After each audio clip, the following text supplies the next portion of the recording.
November 14, 2004, Boston's North End, 11:42 p.m. The car was still running. Detective Kaylin Marsh stood in the cold drizzle outside St. Anthony's Church, staring at the idling Honda Civic with its driver's door wide open, interior light bleeding yellow onto the wet cobblestones. The engine hummed softly, almost apologetically, as if embarrassed to still be alive when its owner had vanished into the November darkness. Steam rose from the exhaust, twisting upward into the fog that had settled over the narrow colonial streets like a burial shroud. Sophia Moreno had been missing for 43 minutes. Kaylin knew this because the last text message on her phone, still plugged into the car charger, still glowing on the passenger seat, was sent at 10:59 p.m. to her roommate. "Almost done at church. Be home in 20. Love you." She never made it 20 feet. The North End in 2004 was a place where everyone knew everyone, where grandmothers watched from third-floor windows and nothing happened without witnesses. But tonight, somehow, a 22-year-old woman had disappeared between her car and the church's side entrance, a distance you could cross while holding your breath. And nobody saw anything. Nobody heard anything. The only sound was the construction machinery from the Big Dig 2 blocks away, its relentless grinding having become the neighborhood's unwanted heartbeat for the past 3 years. Kaylin circled the vehicle slowly, his breath visible in the damp air. No signs of struggle, no scuff marks on the pavement. Sophia's purse sat undisturbed on the driver's seat, wallet intact. $73 in cash still folded neatly inside. Her keys dangled from the ignition. "Detective?" Officer Patricia Reyes approached from the church entrance, her face pale. "You need to see this." Kaylin followed her through the heavy wooden doors into St. Anthony's. The church smelled of incense and old wood, that particular scent of devotion and time that clung to places where people had prayed for centuries. The sanctuary was dark, except for the votive candles flickering near the altar, their small flames creating dancing shadows on the painted saints that lined the walls. But Reyes led him past the pews, through a side door, into the administrative corridor where Father Thomas Cairo kept his office. The door was unlocked, the lights were on, and the antique clock on the wall, a beautiful brass piece that had hung in that office since 1952, was shattered, its hands frozen at 11:37 p.m., glass scattered across the hardwood floor like frozen tears. Kaylin's pulse quickened. He pulled on latex gloves, kneeling beside the debris. "Who found this?" "Marco Rossi," Reyes said quietly. "Sophia's father. He came looking for her when she didn't come home. Said she'd been volunteering here tonight, organizing food donations for Thanksgiving. He's the one who called it in." "Where is he now?" "Waiting room. He's—" Reyes hesitated. "He's not handling it well." Kaylin had heard of Marco Rossi. Everyone in the North End had. Hot-tempered, protective to the point of paranoia. 2 prior assault charges, both dismissed, the kind of father who'd put 3 boys in the hospital for looking at his daughter the wrong way at a high school dance. Sophia was his only child, his entire world, especially after his wife died of cancer 6 years earlier. But as Kaylin studied the broken clock, something else caught his attention. There on the brass face, just below where the number 6 would be, was a single drop of dried blood. Just one drop. Dark, almost black, perfectly circular. He photographed it from 3 angles, then carefully swabbed it for evidence. The blood hadn't come from the broken glass. There were no cuts, no jagged edges that could have caused it. Someone had bled directly onto the clock face before it was broken. "Get forensics here immediately," Kaylin said, standing. "I want every inch of this office processed, and I need to talk to Marco Rossi, now." The waiting room was small, lit by fluorescent lights that buzzed like dying insects. Marco sat hunched forward on a plastic chair, his large carpenter's hands clasped together so tightly his knuckles had gone white. He was 51, but looked 70, his face carved with grief and something else, something that made Kaylin's instincts sharpen. Fear. "Mr. Rossi, I'm Detective Marsh. I need you to tell me everything about tonight." Marco's eyes, red-rimmed, hollow, met Kaylin's. She was here, doing God's work, like she always does. Every Tuesday and Thursday night she helps Father Kiro with the charity programs. She's good. My Sophia, she's so good." His voice cracked. "Where is she? Where's my baby girl? When did you last speak with her?" "This morning, before she went to class at Boston College. She's studying social work, wants to help people. She's always helping people. Too much, I tell her. Too much trust. The world isn't safe." "Why did you come to the church tonight?" Marco's jaw tightened. "Because I know what men are. I know what they want, even here, especially here." "What does that mean?" "It means I don't trust anyone with my daughter. Anyone." Kaylin leaned forward. "Did you have a disagreement with Sophia recently? Any arguments?" Marco's face darkened. "You think I hurt my daughter? You think I—" He shot to his feet, and two officers instinctively moved closer. "I would die for that girl. I would cut out my own heart." "Mr. Rossi, I'm not accusing you. I'm trying to find Sophia. To do that, I need you to sit down and answer my questions." Marco remained standing for a long moment, breathing hard, before slowly sinking back into the chair. When he spoke again, his voice was barely a whisper. "I hurt her once.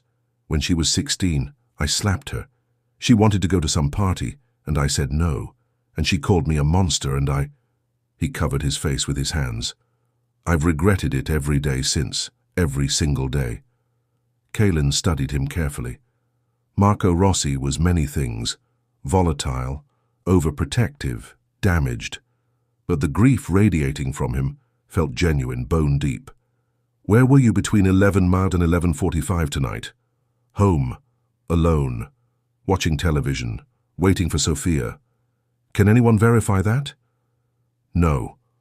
Before Kaylin could respond, Officer Reyes appeared in the doorway, her face urgent. "Detective, forensics ran a preliminary check on that blood from the clock. And? It's not Sophia's blood type. It's O negative.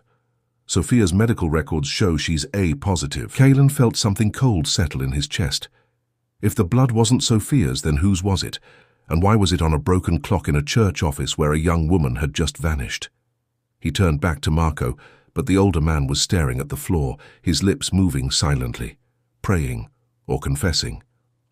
"Mr. Rossi, is there anyone at all, who might want to hurt Sophia? An ex-boyfriend? Someone from the church? Anyone?" Marco looked up, and for just a moment, Kaylin saw something flicker across his face. Knowledge. Terrible, secret knowledge. But then Marco's expression went blank, and he shook his head. "No," he said flatly. "Nobody." He was lying. And somewhere in the fog-draped streets of Boston's North End, Sophia Moreno's absence was growing colder by the minute. If this story is already making you feel something, don't scroll past without hitting subscribe, because when this case finally breaks open, you'll want to be here to witness it. The algorithm only shows these investigations to people who engage, so leave a comment right now. Do you think Marco is hiding something? Your voice might be what keeps this story alive. The interrogation room at Boston Police Department's Area A1 station smelled of burnt coffee and desperation. It was 3:17 a.m., and Marco Rossi had been sitting across from Detective Kaylin Marsh for 2 hours, his weathered hands trembling slightly as they rested on the metal table between them. Sophia had been missing for 4 hours and 35 minutes. Kaylin had interviewed hundreds of people in his 12 years as a detective, and he'd learned to read the language of guilt. The averted eyes, the defensive posture, the too quick denials. But Marco wasn't displaying any of those tells. Instead, he sat perfectly still, staring at a spot on the wall behind Kaylin's shoulder, his lips occasionally moving in what appeared to be silent prayer. "Mr. Rossi, we've been going in circles," Kaylin said, sliding a photograph across the table. It showed the broken clock from Father Kiro's office. "This blood. O negative. Whose blood is this?" Marco's eyes flicked to the image, then away. "I don't know. You were at the church tonight. Your daughter was at the church tonight. A clock gets broken, blood gets left behind, and Sophia disappears. Help me understand what I'm missing here." "I told you everything." "No, you haven't." Kaylin leaned forward, keeping his voice gentle but firm.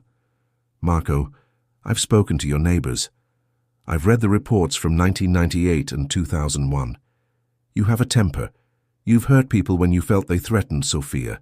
3 months ago, you confronted a teaching assistant at BC because you thought he was looking at your daughter inappropriately. Campus security had to remove you." Marco's jaw clenched, a muscle twitching beneath the stubble on his face. "I'm not judging you," Kaylin continued. "I understand protective fathers. I understand what it's like to love someone so much that you'd do anything to keep them safe. But right now I need you to tell me the truth. Did something happen tonight? Did Sophia tell you something that made you angry? Did you go to that church and—" "I hurt her." The words came out so quietly that Kaylin almost missed them. He froze, his pen hovering over his notepad. "What did you say?" Marco's eyes finally met Kaylin's, and they were filled with something that looked like relief and agony twisted together. "I hurt her. I'm responsible. I hit her. God forgive me, I hit her." Kaylin's heart rate spiked. "Marco, I need you to be very clear with me right now. Are you confessing to harming Sophia?" "Yes." The word came out like a sob. "Yes, I did it. I'm the one." "Where is she, Marco? Where is Sophia?" But Marco shook his head, tears now streaming down his weathered cheeks. I can't say. But it's my fault. Arrest me. Lock me up. I deserve it. I deserve worse." Kaylin exchanged a quick glance with Officer Reyes, who stood by the door, her expression stunned. This was the confession they needed, but something about it felt wrong. It was too vague, too emotional, lacking the specific details that guilty people usually couldn't help but provide. "Marco, if you hurt Sophia, I need you to tell me exactly what happened. Walk me through it, step by step." Marco's hands gripped the edge of the table. "I went to the church, we argued, I lost my temper like I always do, I grabbed her, I pushed her. The clock," he gestured wildly, "the clock fell, or broke. I don't remember, everything went red. And then I hid her. I hid my baby girl. Where did you hide her?" "I can't tell you that." Marco's voice rose, desperate. "I can't. Please don't make me say it. Just arrest me. Just lock me away. Did you kill her, Marco? Is Sophia dead?" The question hung in the air like smoke.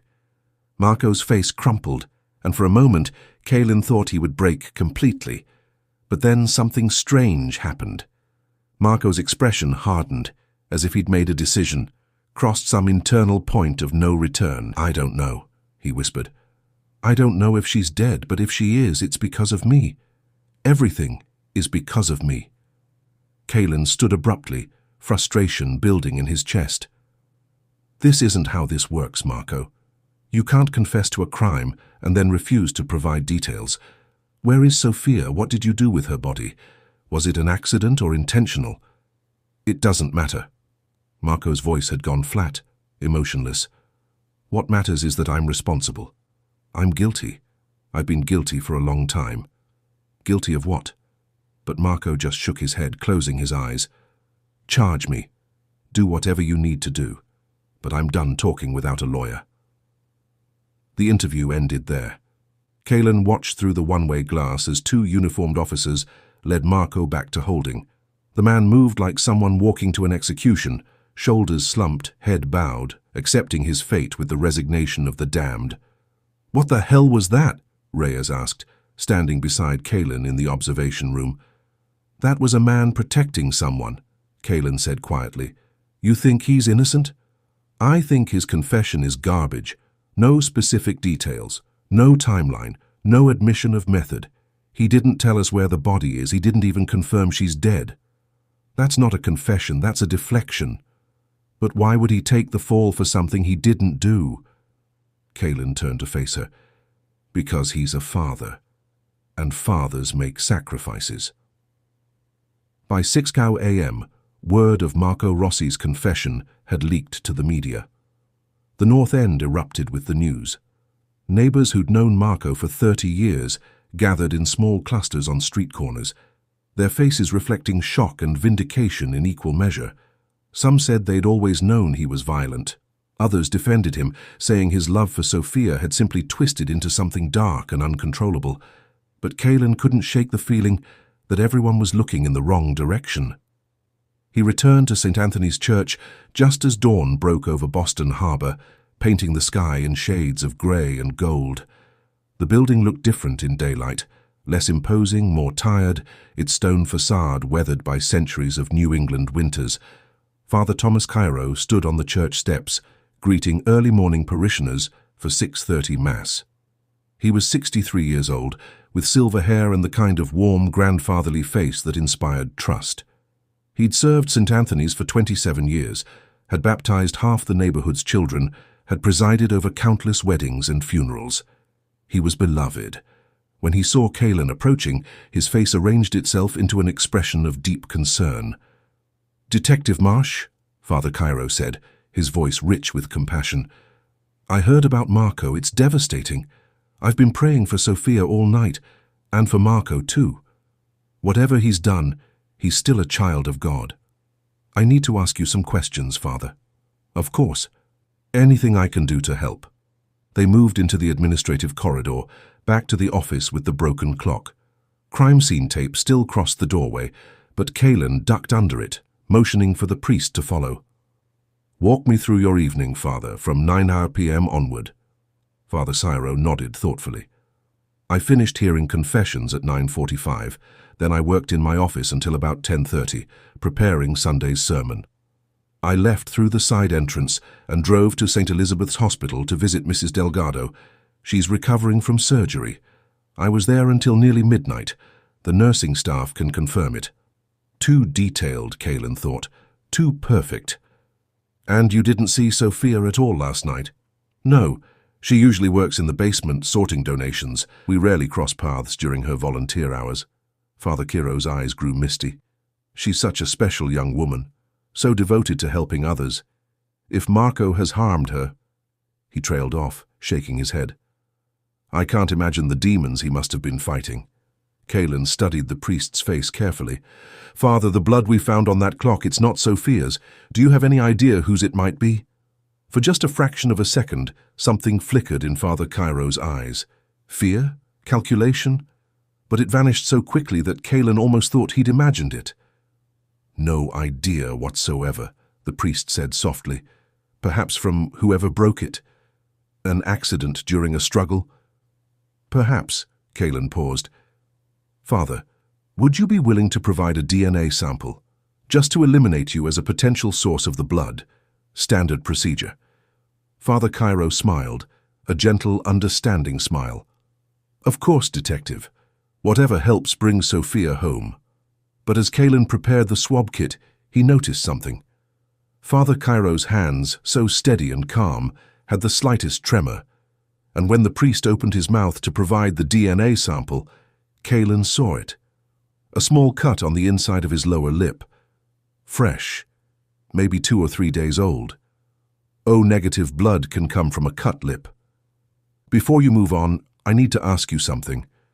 Are you the kind of person who watches injustice unfold and stays silent? Because right now Marco Rossi is in a cell, sacrificing himself for a truth no one else can see. Drop a comment. Tell me what you think Father Cairo is hiding.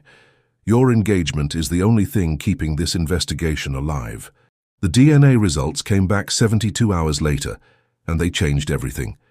Detective Caelan Marsh stood in the sterile fluorescent light of the forensics lab, staring at the report in his hands as Dr. Helen Kowalski, the department's chief forensic analyst, waited for his response.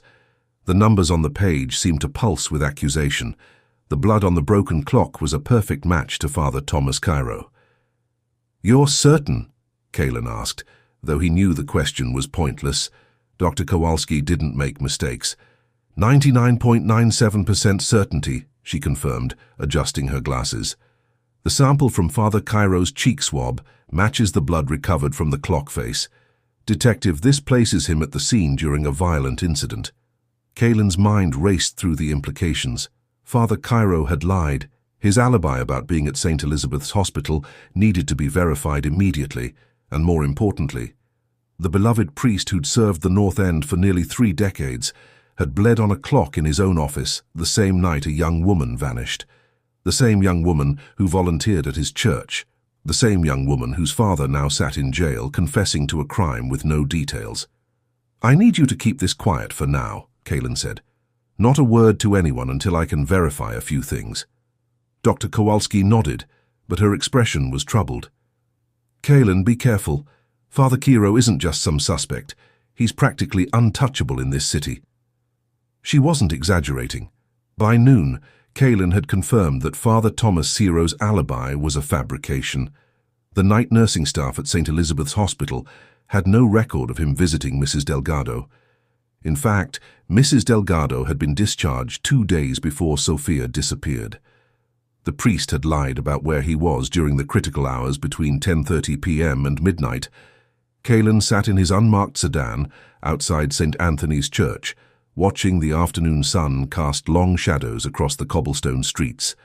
His phone buzzed with the 4th call from Captain Patricia Brennan in the past hour. He'd been ignoring them all, knowing what she wanted to discuss. Finally, he answered, "Marsh, get back to the station, now." Captain Brennan's voice was ice. "We need to talk about your investigation."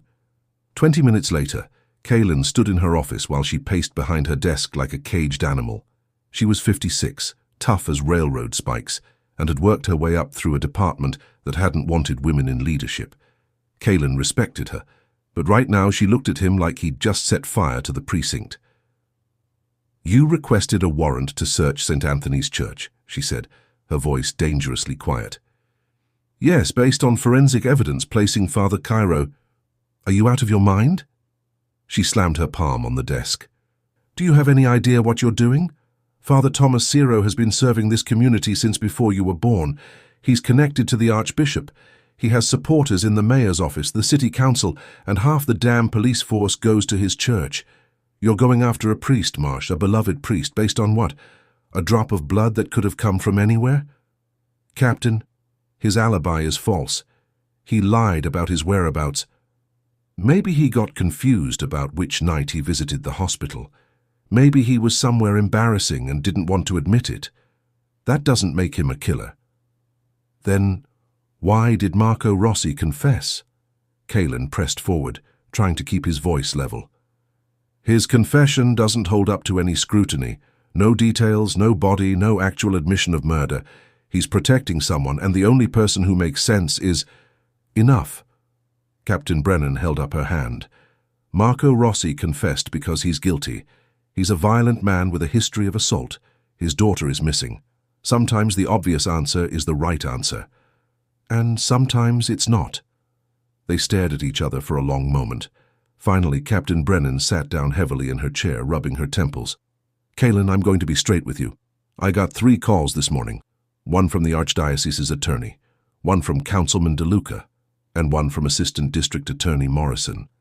They're all very concerned about the direction of your investigation.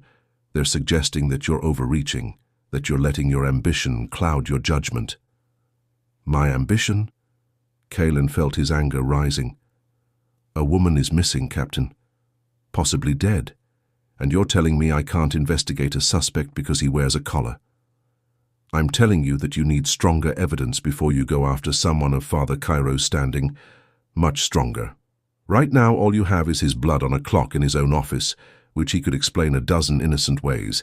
You have a false alibi, which is concerning but not criminal, and you have a theory based on a father's weird confession, which actually points to the father being guilty, not the priest. "There's something else," Kalin said quietly. "I've been reviewing Sophia's recent activity. 3 weeks ago, she requested financial records from the church's charitable foundation. She told the secretary she was doing research for a social work project about non-profit accountability. Father Kiro denied her request." Captain Brennan's expression shifted slightly. "That's interesting, but it's not evidence of murder." "It's motive. What if Sophia discovered something in those financial records? What if she confronted Father Kiro about it?" "Then bring me proof. Bring me something concrete. Until then, you're off the Father Kiro angle. Focus on finding Sophia. Focus on building a case against Marco Rossi. That's an order." Kalin left the captain's office feeling like he'd been punched in the gut. He knew what was happening. The machine was protecting itself. Father Thomas Cairo represented something larger than one man. He represented faith, community, tradition. Accusing him meant questioning the institution itself, and institutions didn't go down without a fight. That evening, Kalin did something he knew he shouldn't. He returned to St. Anthony's Church for the 6:00 p.m. Mass, taking a seat in the back pew among the faithful. He wanted to observe Father Cairo when the priest didn't know he was being watched. Mostly elderly Italian women clutching rosaries and middle-aged couples seeking spiritual refuge from their daily struggles. The votive candles flickered, the incense hung heavy in the air, and the stained glass windows filtered the dying sunlight into pools of red and blue across the worn wooden pews. Father Cairo emerged from the sacristy in his vestments, and the congregation rose automatically. He moved through the Mass with practiced grace, his voice resonant and comforting as he led the prayers. During his homily, he spoke about forgiveness, about how God's mercy extends even to those who've committed terrible sins.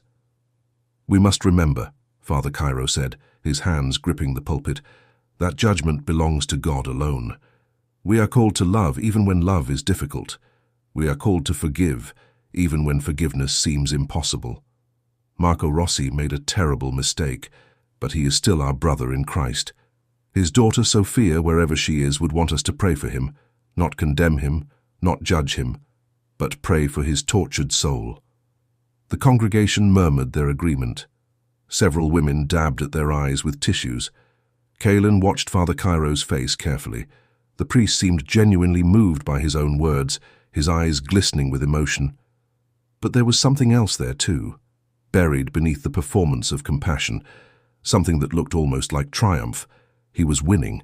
The entire community believed Marco was guilty, and Father Cairo was a saint. After Mass ended, Kalin lingered as the parishioners filed out, greeting their beloved priest with handshakes and embraces. He waited until the church was nearly empty before approaching.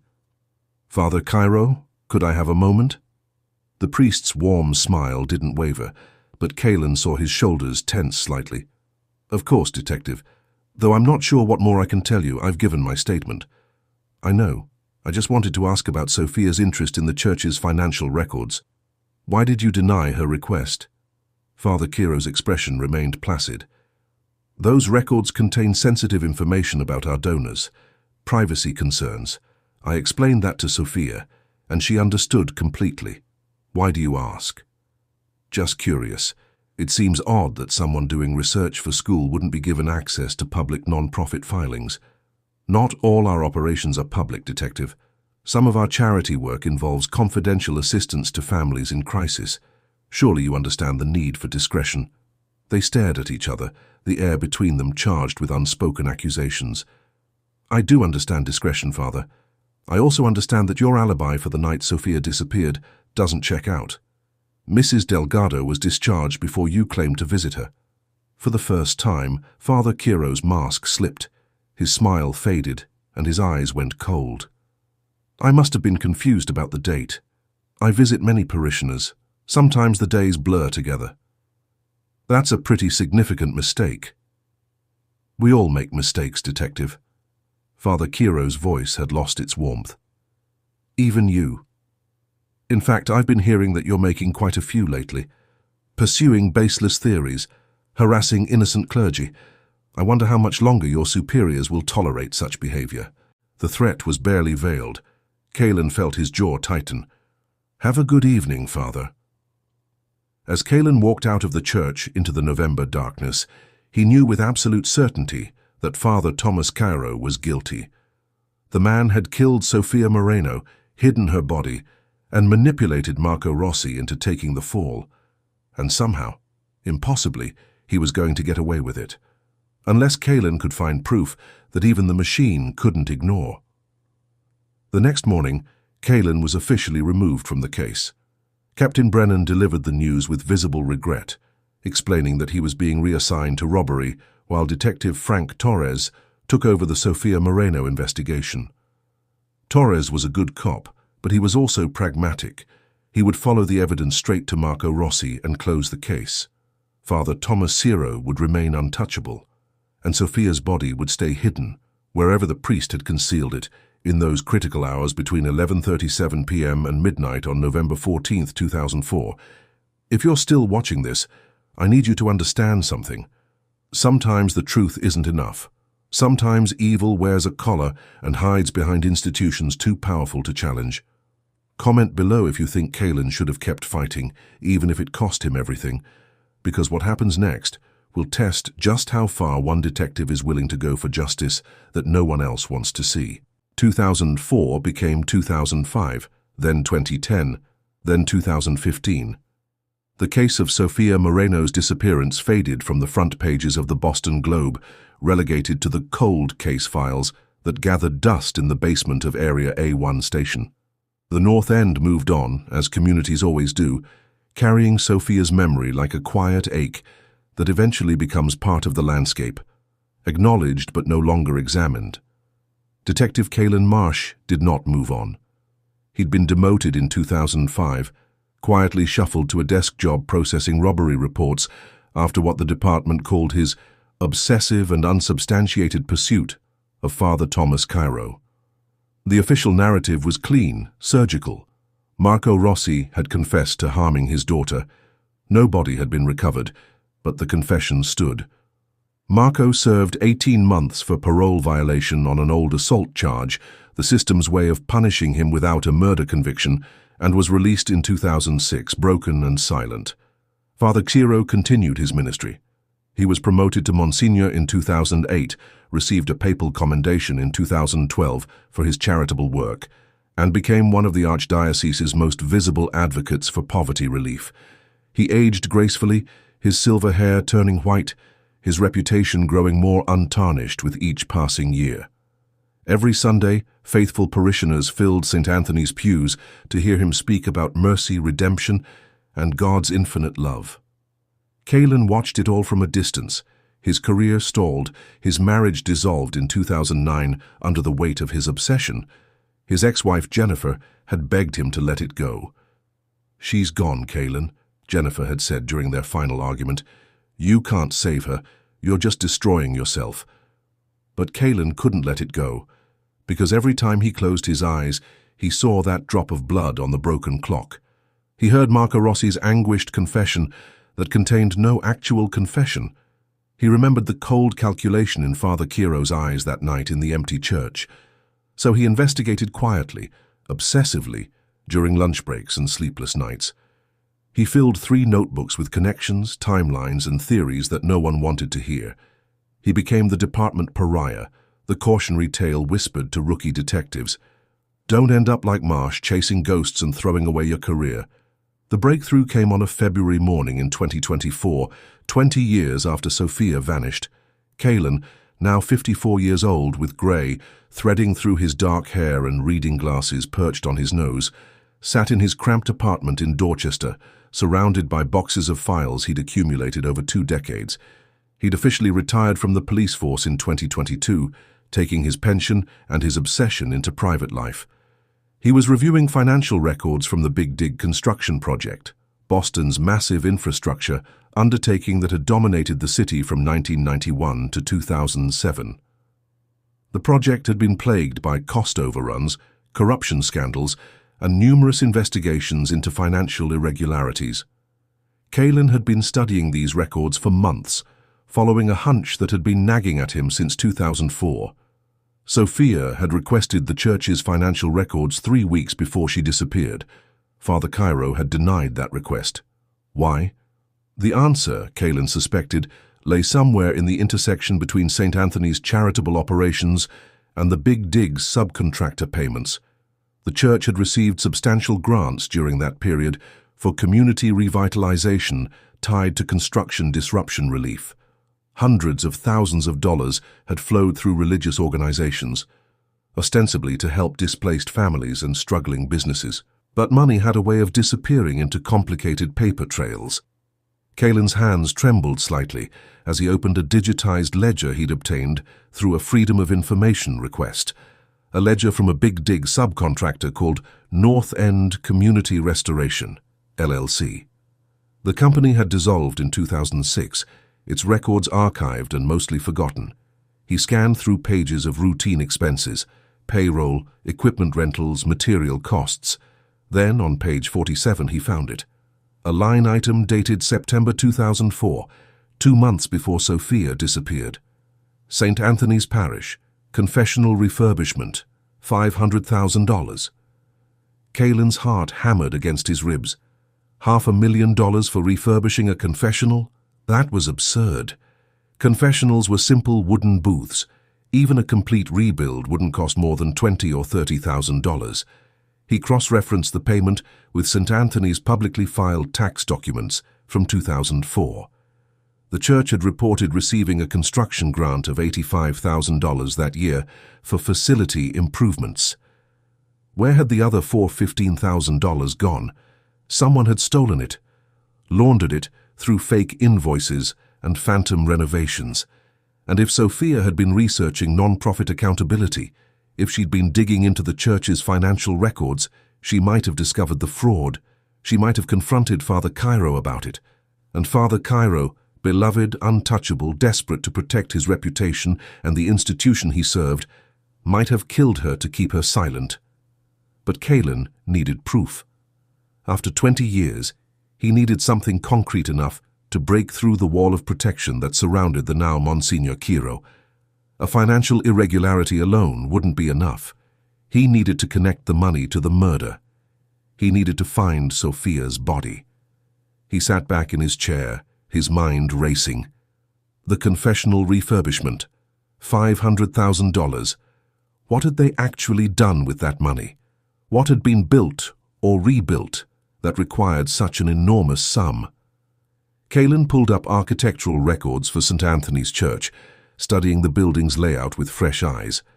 The church had been constructed in 1892, with additions in 1923 and 1954.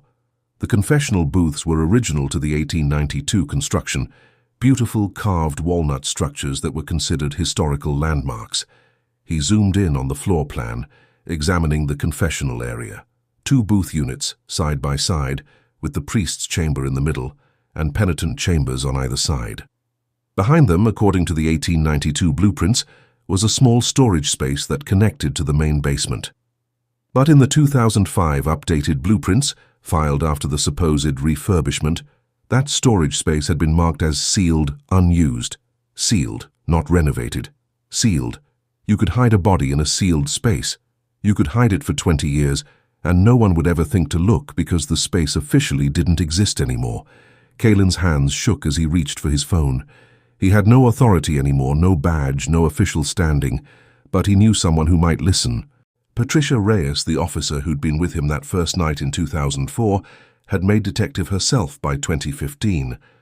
She'd stayed in touch over the years, one of the few people who believed Kaelin hadn't been crazy, just ahead of the evidence. She'd told him once, during a chance meeting at a coffee shop in 2018, "If you ever find something real, something I can actually use, call me. I haven't forgotten Sophia." She answered on the 3rd ring. "Kaelin, it's been a while." "Patricia, I need you to listen to me. I found something. The church financials, the big dig money, the confessional. I think I know where Sophia is." There was a long pause. "After 20 years? Kaelin, are you sure you're not—" "I'm not obsessing over ghosts. I have documentation. $500,000 paid to St. Anthony's for a confessional refurbishment that never happened. Instead, they sealed a storage space behind the confessionals. Patricia, he hid her in the church. He hid her in plain sight and then paid to seal the room so no one would ever access it." Another pause, longer this time. Kaelin could hear Patricia breathing, weighing the risk of believing him again after 2 decades. "The church has been undergoing renovations," she said finally. "They're updating the electrical systems throughout the building, started last month. They've been accessing spaces that haven't been opened in years. Then we need to get in there before they discover her accidentally, before evidence gets contaminated or disappears. Kaelin, I can't just get a warrant based on a 20-year-old hunch and some financial discrepancies. Monsignor Cairo is even more untouchable now than he was in 2004. He's friends with the new mayor." He's practically a celebrity in Catholic circles. Then don't get a warrant. Come with me tonight. Unofficial, just look. If I'm wrong, I'll finally let this go, but if I'm right, Kaelin's voice caught in his throat. If I'm right, Patricia, we can finally bring Sophia home. The silence stretched between them, filled with 20 years of failure and frustration, and the ghost of a 22-year-old woman whose only crime had been trying to do the right thing. Meet me at the corner of Salem and Prince at midnight, Patricia said quietly. Bring those financial records. And Kaelin, if we find nothing, this is over. You have to promise me you'll let it go. I promise, but they both knew it was a lie. Kaelin had spent 20 years of his life chasing this truth.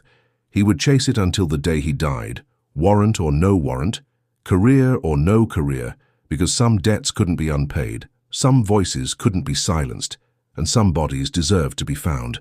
At 11:47 p.m. on February 14, 2024, almost 20 years to the day after Sophia Moreno sent her last text message, Kaelin Marsh stood outside St. Anthony's Church in the freezing rain, waiting for Detective Patricia Reyes, and praying that the next hour would finally break 2 decades of silence.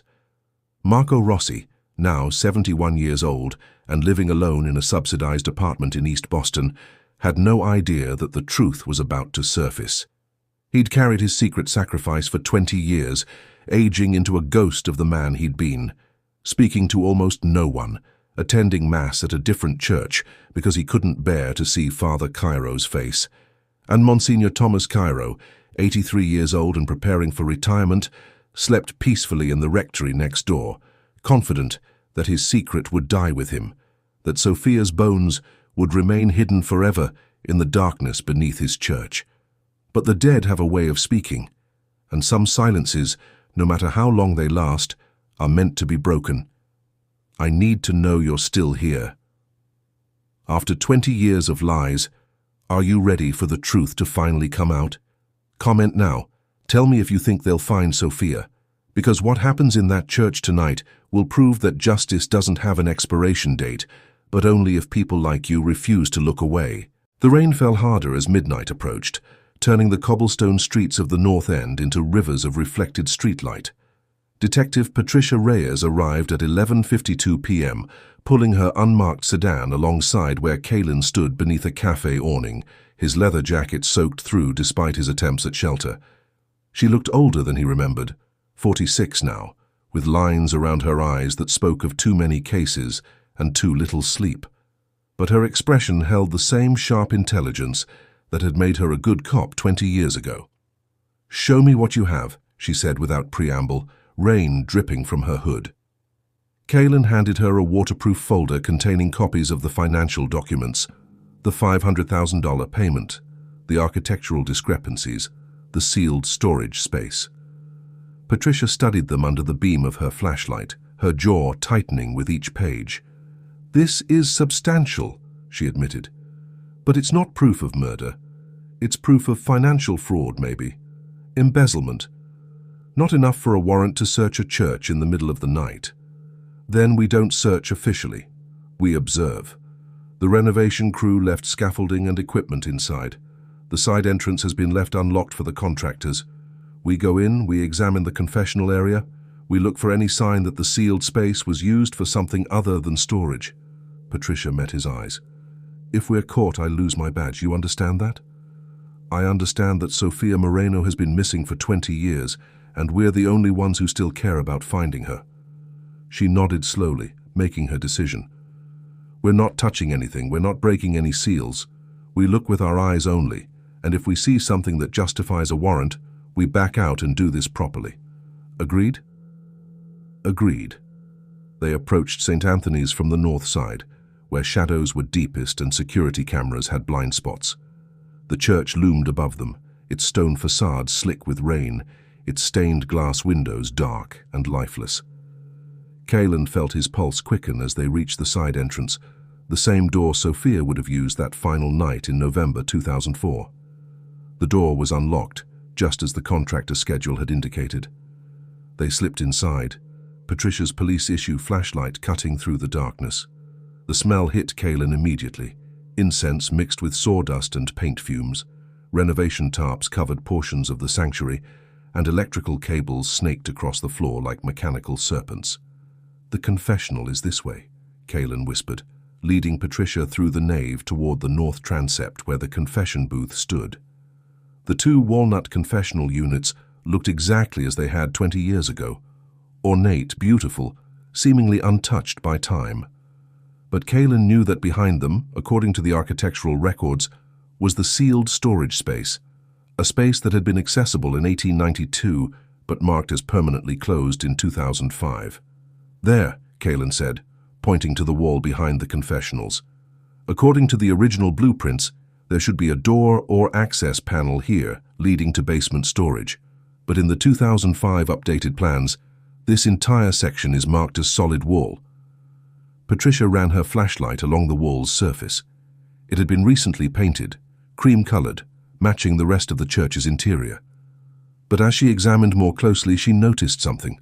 A faint rectangular outline, barely visible, approximately 6 feet tall and 3 feet wide. "That's a door," she said quietly. Or it was. Someone drywalled over it and painted it to match. Kalen's heart hammered.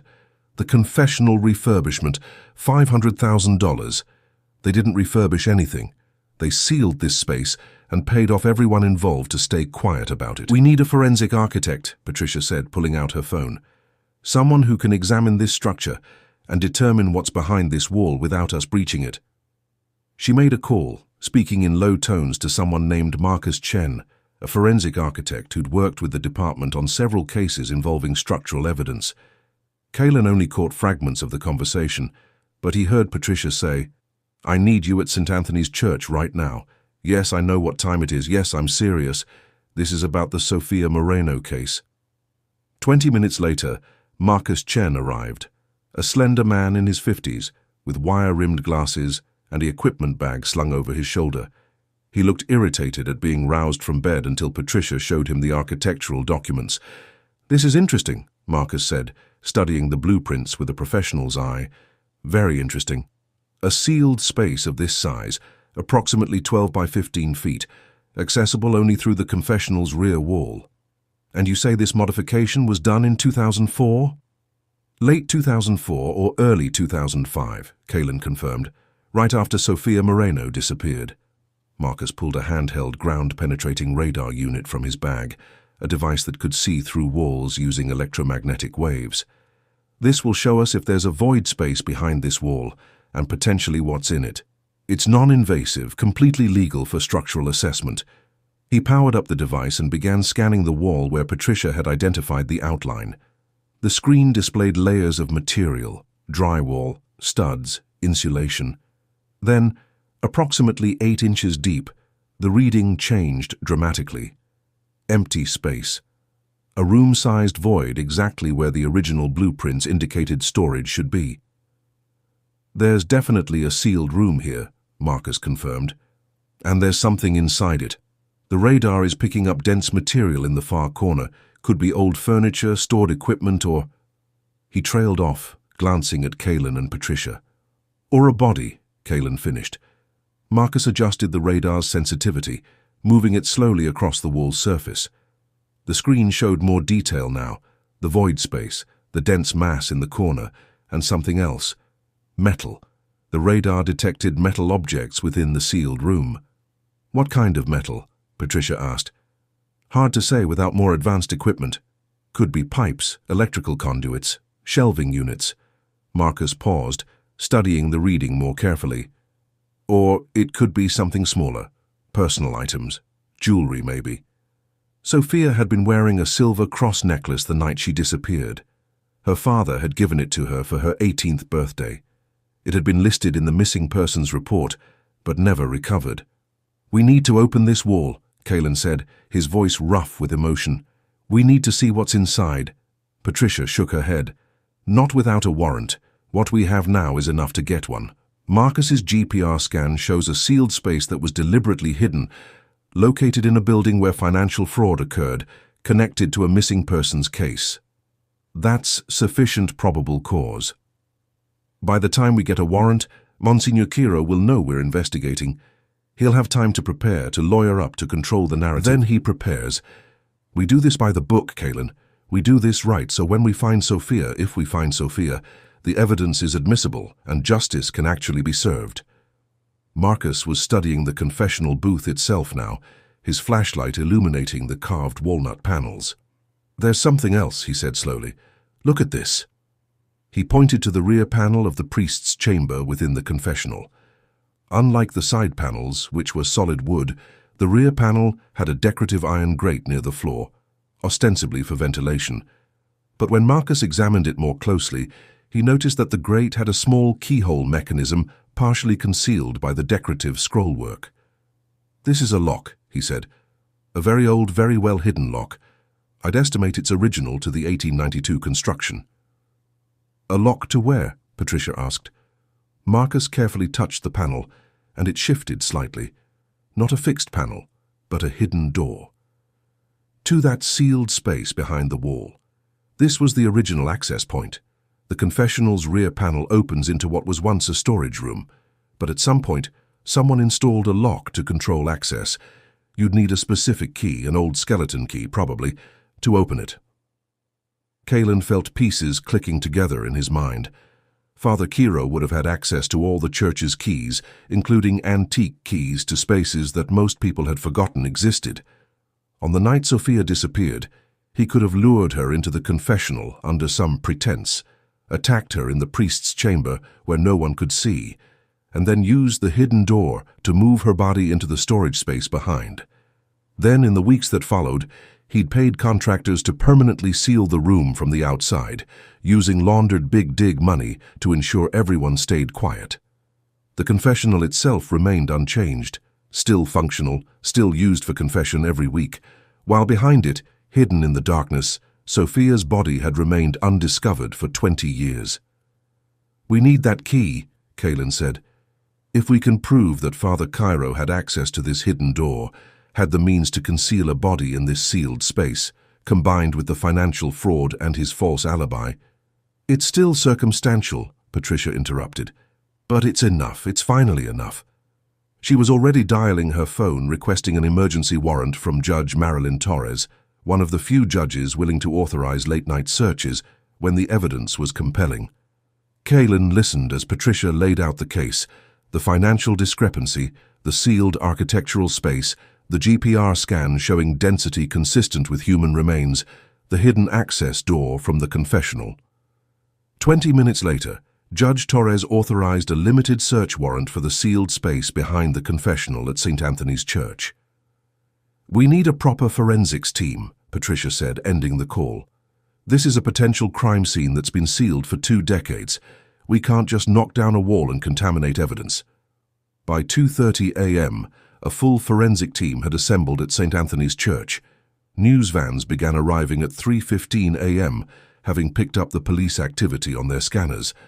By 4 a.m., a crowd had gathered outside, neighbors, reporters, and the morbidly curious, all standing in the rain, wondering what terrible secret was about to emerge from Boston's most beloved church.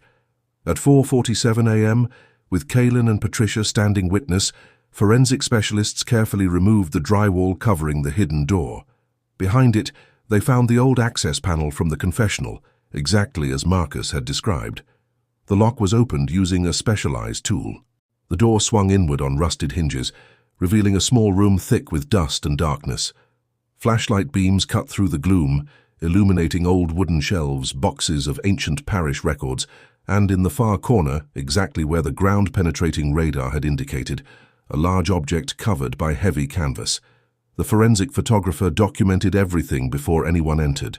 Then, wearing protective gear, the lead investigator stepped carefully into the sealed space and approached the covered mass. She pulled back the canvas slowly, respectfully. And there, preserved by the cool, dry darkness of 20 years, lay the skeletal remains of Sophia Moreno, still wearing the clothes she'd disappeared in, her silver cross necklace resting against what had once been her chest. The 20-year silence was finally broken. Are you still here? Because this is the moment everything changes. Sophia has been found, but the hardest truth is still waiting to come out. Drop a comment right now. Tell me if you think Monsignor Quiro will finally confess, or if he'll fight to the bitter end. Your engagement is what keeps stories like this from being forgotten.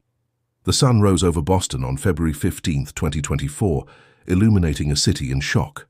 By 7 a.m., every news outlet in New England was broadcasting the same stunning headline. Human remains found in St. Anthony's Church. Cold case breakthrough after 20 years. Monsignor Thomas Ciro was arrested at 8:23 a.m. as he emerged from the rectory for morning mass, unaware that the secret he'd kept for 2 decades had literally been unearthed during the night. Television cameras captured everything: the 83-year-old priest in his black clerical shirt, his white hair uncombed, his face displaying not shock or outrage, but something that looked almost like relief as Detective Patricia Reyes read him his Miranda rights. The North End erupted in chaos. Parishioners gathered outside St. Anthony's, some weeping, others furious, many simply stunned into silence. How could their beloved Monsignor, the man who'd baptized their children and buried their parents, be capable of murder? It had to be a mistake, some terrible misunderstanding. But the forensic evidence told an undeniable story. DNA extracted from Sophia Moreno's remains matched her dental records perfectly.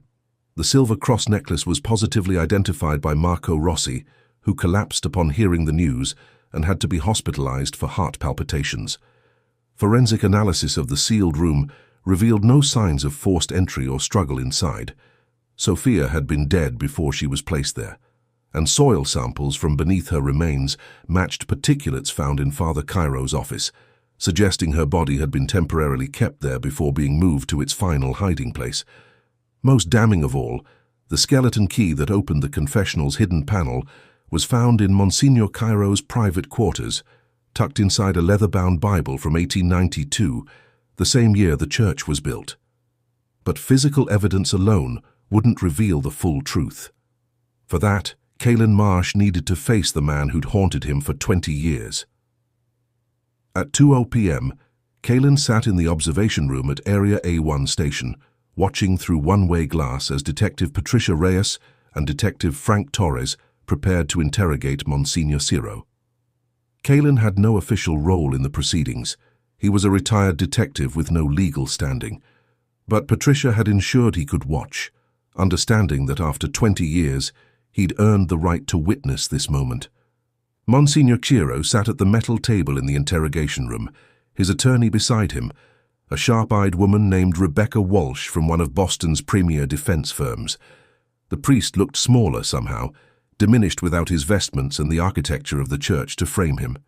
He was just an old man now, facing the consequences of choices made 2 decades earlier. Patricia entered with Torres, laying photographs on the table: Sophia's remains, the sealed room, the financial documents showing the fraudulent $500,000 payment. Monsignor Ciro, Patricia began, her voice calm and professional. We have physical evidence placing Sophia Moreno's body in a sealed space accessible only through your church's confessional. We have financial records showing you laundered $500,000 to cover up the construction that sealed that space. We have your DNA on the clock that was broken the night she disappeared. And we have your false alibi for that same night. Would you like to explain any of this? Attorney Walsh leaned forward. My client has no comment at this time. But Monsignor Ciro raised his hand, silencing his lawyer. When he spoke, his voice carried that same resonant quality that had comforted thousands during Mass, but now it sounded hollow, like an echo in an empty cathedral. I want to tell the truth, he said quietly.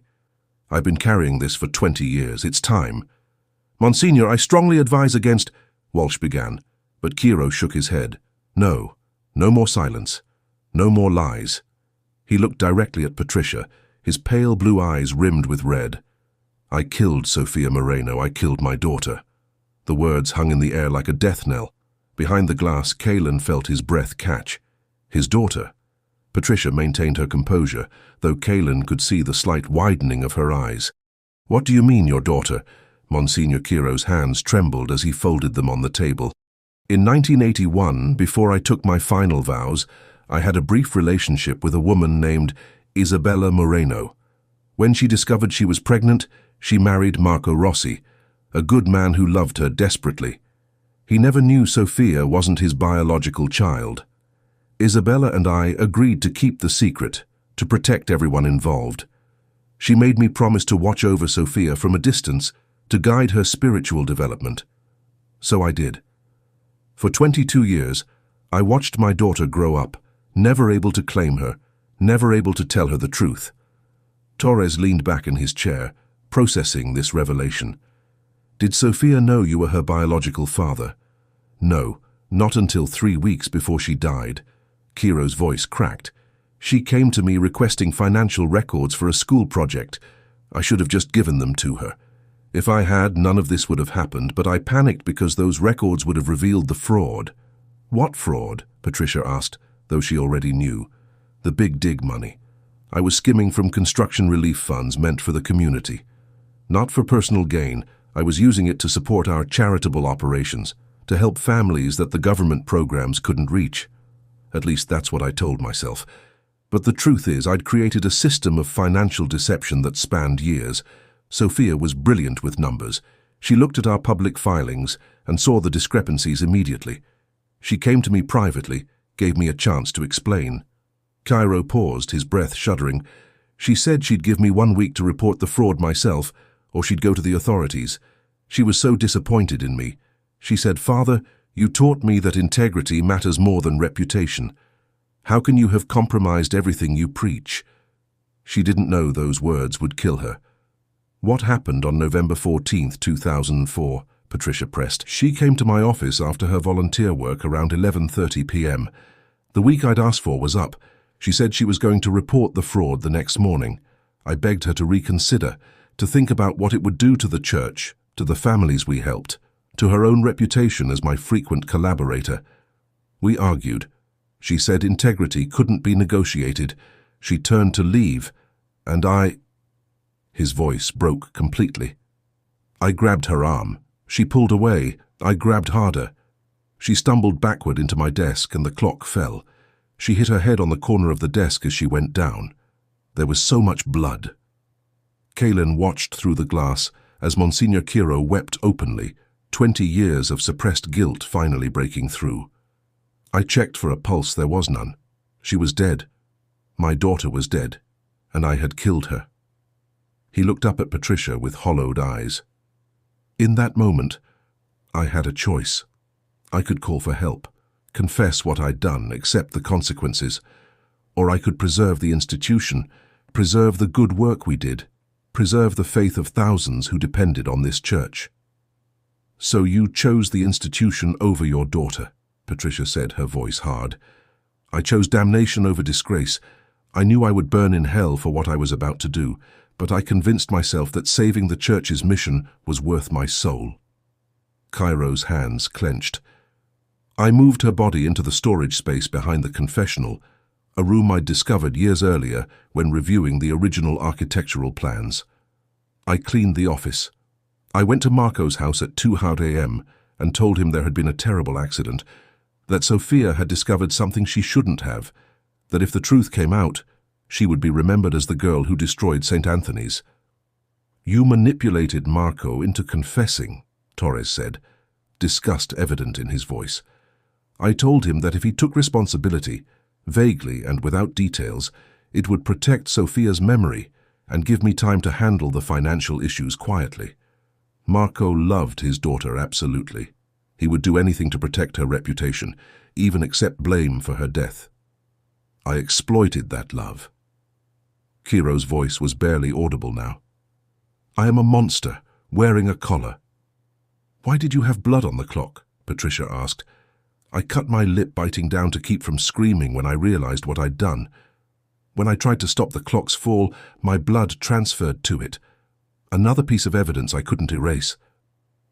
The interrogation continued for another hour, with Cairo providing precise details about how he'd paid contractors under the table to seal the storage room, how he'd falsified documents to make the $500,000 payment appear legitimate, how he'd maintained his facade for 20 years, while Marco Rossi suffered under the weight of public suspicion. Finally, Patricia asked the officer who'd been with him that first night in 2004, "Why confess now? had made detective herself by 2015. Monsignor stayed in touch directly at the one-way mirror, one of the few people who believed Kaylin watching from the other side, just ahead of the evidence. Because Detective Marsh never told him once looking for the truth. During a chance meeting for 20 years he refused to accept the comfortable lie. If you ever find something real, something I can actually use, his marriage, call me. His reputation, I haven't forgotten Sophia. All to find my daughter. She answered on the third ring. If a man who didn't know Sophia could show that much dedication to justice. Patricia, how could I continue hiding behind my cowardice? I found something. The church financials, the big stage 4 pancreatic cancer. I think I know where Sophia is. I wanted to face judgment from the law before I faced judgment from God. Behind the glass, Kaylin felt tears streaming down his face. I'm not obsessing over ghosts. 20 years of obsession, failure, and relentless $500,000 paid to St. Anthony's for a confessional Sophia Moreno that never could be laid to rest. Instead, Marco Rossi could be sealed a storage space behind and the man who'd stolen everything from them would spend his final days in the prison, rather than wrapped in sight and then paid to seal the room so no one would ever access it. Gathering her files. Another pause. Longer Thomas Hero, you're being charged with second-degree murder, weighing the risk of justice, him again after evidence tampering and financial fraud. The church has been undergoing renovations without bail, given the severity of the charges. They're updating the electrical systems throughout the building. Nodded slowly. Started last month. I understand. They've been accessing spaces that haven't been opened in years. It's the first honest thing I've done in 20 years. Her accidentally.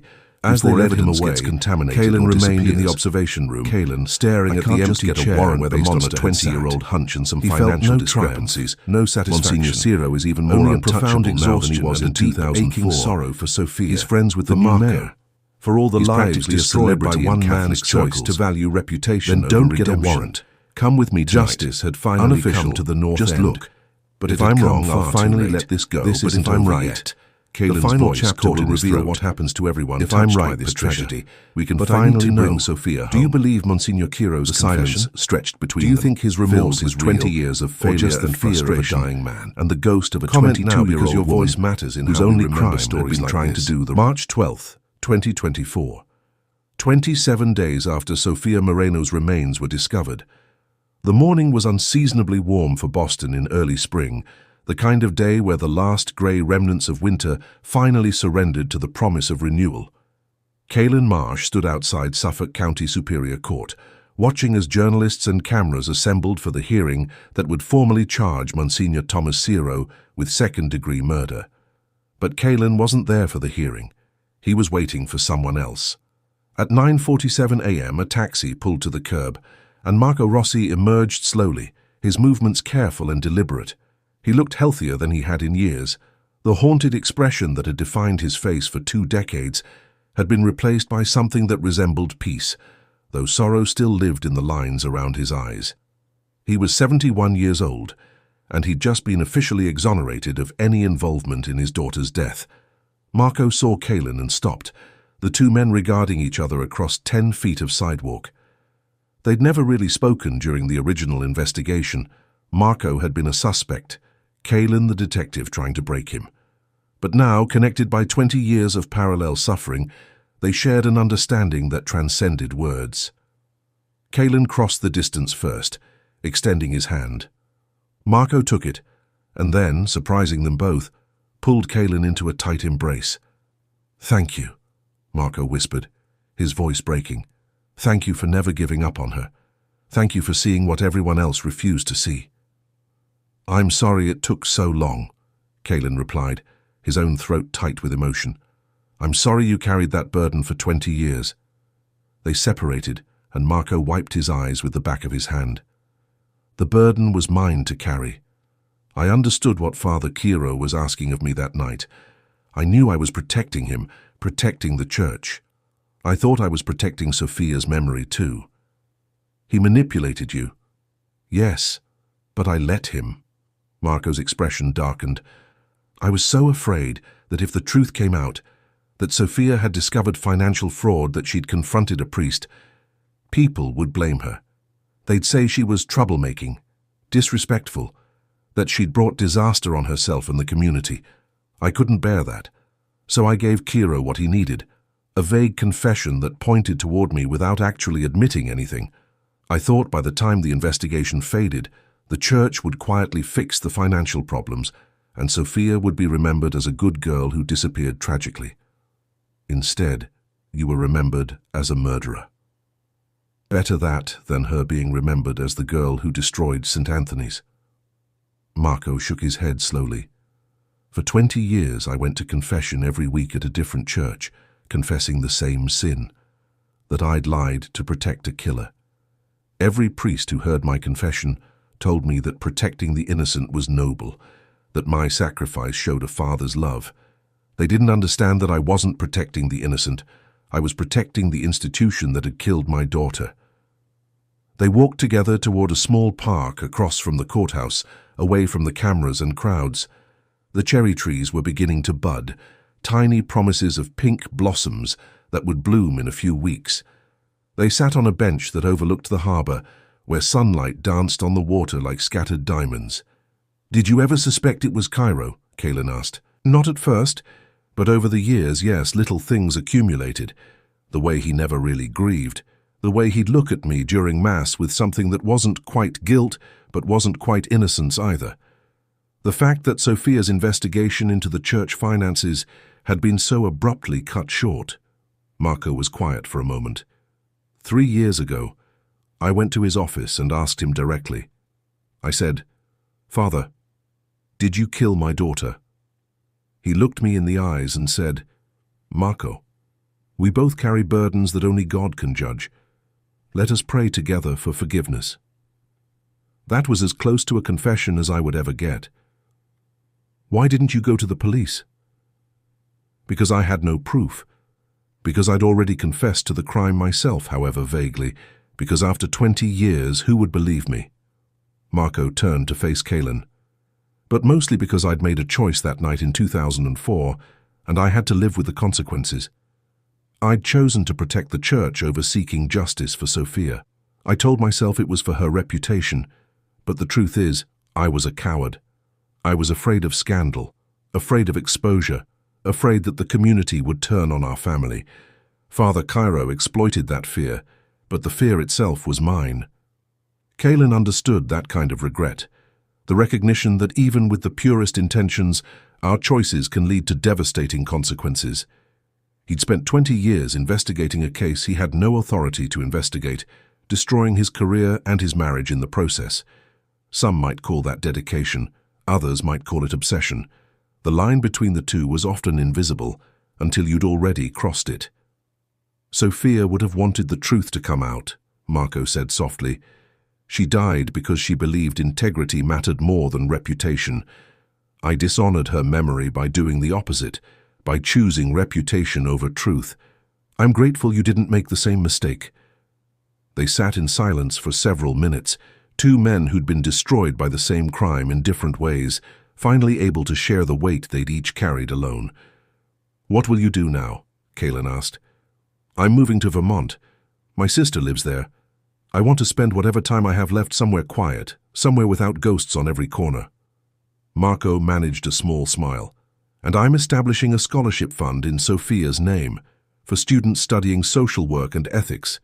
Sophia believed that doing the right thing, even when it's difficult, even when it costs you everything, is the only way to live with integrity. Her scholarship will support students who demonstrate that same commitment to truth." "That's beautiful. It's 20 years too late, but it's something." Marco stood slowly, his joints stiff.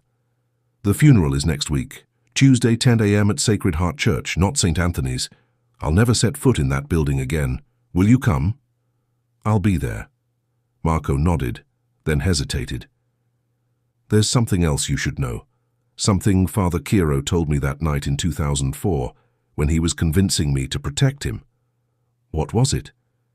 "He said that Sophia was his biological daughter, that he'd had a relationship with my wife Isabella before I married her, that he'd watched Sophia grow up knowing she was his child, but unable to claim her. He said that was why her death destroyed him so completely. He'd killed his own daughter." Marco's voice was steady, but pain flickered in his eyes. "I don't know if it was true or just another manipulation to make me feel sorry for him. Isabella never told me. She took that secret to her grave." Kaylin felt something cold settle in his chest. If it was true, it added another layer of tragedy to an already devastating story. Father Cairo hadn't just killed a young woman who threatened to expose his crimes. He'd killed his own daughter, the living proof of his broken vows and hidden past. "Does it matter?" Kaylin asked gently. "Whether it's true or not, does it change anything?" Marco considered this. No. Whether Sophia was his daughter or not, he killed her to protect himself. Whether I was her biological father or not, I loved her absolutely. The DNA doesn't change the devotion, but I think he wanted me to know because he needed someone to understand the full measure of what he'd done. Monsters don't just want to hide their sins. They want to be known for them. They want someone to witness the depths of their depravity. Then let's not give him that satisfaction. Let's remember Sophia for who she was, not for how she died or whose blood ran in her veins. Marco smiled, a genuine smile this time. You would have liked her, detective. She was fierce and compassionate and absolutely uncompromising about justice. She would have made an extraordinary social worker. She would have changed lives. She already has. Her case inspired new protocols for investigating cold cases involving institutional suspects. Because of Sophia, departments across the country are training detectives to look beyond comfortable narratives and challenge powerful institutions when evidence demands it. They parted ways shortly after, Marco heading to meet with his attorney to finalize the paperwork for his exoneration, Kaylin returning to his apartment in Dorchester. But before he left the park, Kaylin pulled out his phone and did something he'd been avoiding for weeks. He called his ex-wife, Jennifer. She answered on the fourth ring, her voice cautious. "Kaylin." "Hi, Jen. I know it's been a while. I just wanted to tell you that you were right. About everything. The obsession, the cost, all of it. You were right." There was a long pause. "I saw the news. You found her. After all these years, you actually found her. We found her, a whole team. But yes, she's been found. Justice is being served. And I wanted to apologize for what I put you through. For choosing a ghost over our marriage. For letting the case consume me until there was nothing left for you." Jennifer's voice was soft when she spoke again. "I never wanted you to give up on Sophia. I just wanted you to save some part of yourself too. I'm glad you found her, Kaylin, I really am, and I'm glad you're finally able to let go. I don't know if I'll ever fully let go, but I'm learning to live with it rather than being consumed by it. That's all any of us can do." They talked for another 20 minutes, carefully rebuilding a bridge that had been burned 15 years earlier. They would never be married again, but perhaps they could be friends. Perhaps some things, once broken, could be reshaped into something different, but still valuable. The trial of Monsignor Thomas Cairo began on April 23, 2024. It lasted 3 weeks and captivated the nation. The prosecution presented overwhelming evidence. The DNA match, the financial fraud, the sealed room accessible only through the confessional, the hidden key found in Cairo's Bible, and most damning of all, his own detailed confession. The defense argued that Cairo was a dying man seeking attention, that his confession was the delusion of someone facing mortality and desperate for a grand final narrative. They suggested the death had been accidental, that Sophia had struck her head during an argument and Cairo had panicked. They pleaded for mercy based on his age, his terminal illness, and his decades of charitable work. The jury deliberated for 11 hours. On May 17, 2024, they returned a verdict of guilty on all counts: second-degree murder, obstruction of justice, tampering with evidence, and financial fraud. Judge Howard Chen sentenced Thomas Cairo to 25 years to life in prison, acknowledging that given the defendant's terminal diagnosis, he would likely die in custody within months. "You were entrusted with spiritual authority," Judge Chen said during sentencing, his voice carrying the weight of moral condemnation. "You betrayed that trust in the most profound way possible. You took a life, concealed a body, manipulated a grieving father, and let an entire community believe a lie for 20 years. Your illness does not erase your guilt. Your former position does not grant you immunity from consequences. Sophia Moreno deserved justice, and today finally she receives it." Cairo showed no reaction to the sentence. He was transferred to the medical unit of MCI Cedar Junction, where he would spend his final days surrounded by concrete walls rather than stained glass windows. Sofia Moreno's funeral took place on a brilliant Tuesday morning, the church filled with people who'd never met her but felt connected to her story. Marco Rossi delivered a eulogy that reduced the entire congregation to tears, speaking about his daughter's commitment to truth, her compassion for the vulnerable, and her unwavering belief that integrity was non-negotiable. "My daughter taught me that doing the right thing is never easy," Marco said, his voice steady despite his grief. "She taught me that standing up for truth requires courage, sacrifice, and the willingness to be unpopular. For 20 years I failed to live by those principles. I chose comfort over courage, silence over truth. But Sofia's legacy will not be defined by my failure. It will be defined by her conviction that justice matters, that truth matters, that we are measured not by how we hide our sins, but by how we confront them." Kaylin sat in the back pew, listening as speaker after speaker honored a woman they'd never known, a woman who'd become a symbol of the cost of institutional corruption and the importance of individual courage. He thought about the 20 years he'd spent chasing this truth, about the career he'd lost and the relationships he'd destroyed, and he wondered if Sofia would have thought it was worth it. But then he looked at Marco, finally free from the weight of false guilt, finally able to grieve his daughter properly, and he knew the answer. Some debts must be paid, regardless of the cost. Some voices must be heard, regardless of how long they've been silenced. Some truths must be told, regardless of how many powerful people wish to keep them buried. After the funeral, as people gathered at the cemetery where Sofia was finally laid to rest beside her mother Isabella, Patricia Reyes found Kaylin standing alone under an oak tree. "You did it," she said simply. "We did it. You're the one who got the warrant. You're the one who built the prosecutable case. Only because you spent 20 years mapping the path. Only because you refused to accept the easy answer." She paused. "The department wants to give you a commendation, recognition for your role in solving the case." Kaylin shook his head. "I don't want recognition. I just want Sofia to be remembered for who she was, not for what happened to her."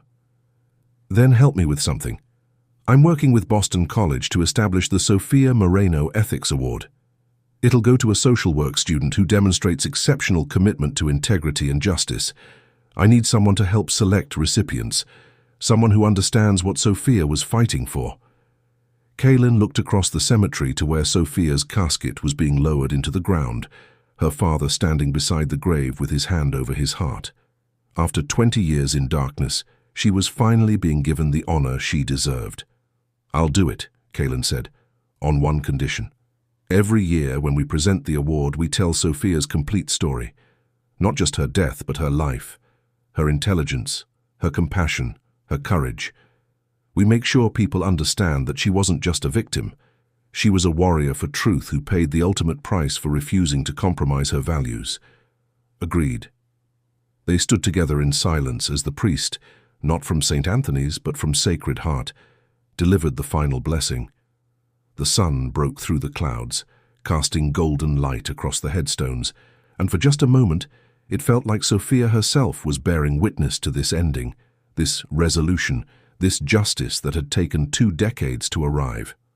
Thomas Cairo died on June 3, 2024, in his cell at MCI Cedar Junction. His death certificate listed pancreatic cancer as the cause, but Kaylin believed the man had died 20 years earlier, on the night he chose to seal his daughter's body in darkness rather than face the consequences of his actions. What remained was just a shell, animated by fear and sustained by lies, finally allowed to rest. The Archdiocese of Boston issued a formal apology to Sofia Moreno's family and announced sweeping reforms to financial oversight and accountability protocols.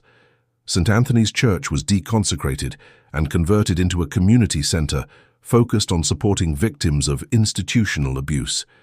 The confessional where Sofia had drawn her last breath was removed entirely, replaced by a memorial garden where her name was inscribed in stone, alongside the words she'd lived by. Integrity cannot be negotiated. Marco Rossi moved to Vermont as planned, living quietly in a small town where nobody knew his story. But every year on November 14th, the anniversary of Sofia's death, He returned to Boston to visit her grave and speak at the Ethics Award ceremony bearing her name. He lived to be 81 years old, dying peacefully in his sleep in 2033, finally reunited with the daughter he'd loved enough to damn himself for. Kaylen Marsh never fully retired from seeking justice. He became a consultant for cold case investigations, specializing in cases involving institutional suspects and victims whose voices had been systematically silenced. He helped solve 14 additional cases over the next decade, each one a small victory against the machinery that protected the powerful at the expense of the vulnerable. But Sophia's case remained the one that defined him. It was the case that taught him that justice delayed is not necessarily justice denied. That truth has its own timeline, and that sometimes the most important thing we can do is refuse to look away when everyone else has moved on. Every year on the anniversary of discovering Sophia's remains, Kaylen visited her grave. He didn't pray. He'd lost his faith somewhere during those 20 years of fruitless searching. But he made her a promise, the same promise he renewed every year. That he would never stop fighting for the forgotten, never stop believing that truth matters, never stop holding the powerful accountable regardless of how untouchable they seemed. Because Sophia Moreno, 22 years old, brilliant and compassionate and uncompromising, had died believing those things. And as long as people like Kaylen remembered her, as long as they carried forward her conviction that integrity could not be negotiated, she would never truly be gone. Some treasures are buried not in sealed rooms behind church walls, but in the hearts that refuse to forget. Some voices once silenced echo forever. And some truths, no matter how long they take to emerge, will always find the light. If Sophia's story moved you, if you believe that truth matters regardless of how long it takes to surface, then don't just watch passively. Leave a comment telling me which cold case you think deserves this kind of relentless pursuit. Subscribe so you'll be here when I tell the next story of justice delayed but not denied. Because the algorithm only amplifies voices that refuse to stay silent, and your engagement is what keeps these stories alive. The forgotten deserve to be remembered. The silenced deserve to be heard. And the truth, no matter how painful, always deserves to come to light. Thank you for bearing witness to Sophia's story. May we all have the courage to choose integrity over comfort, truth over reputation, and justice over silence. Rest in peace, Sophia Moreno. Your truth has finally been told.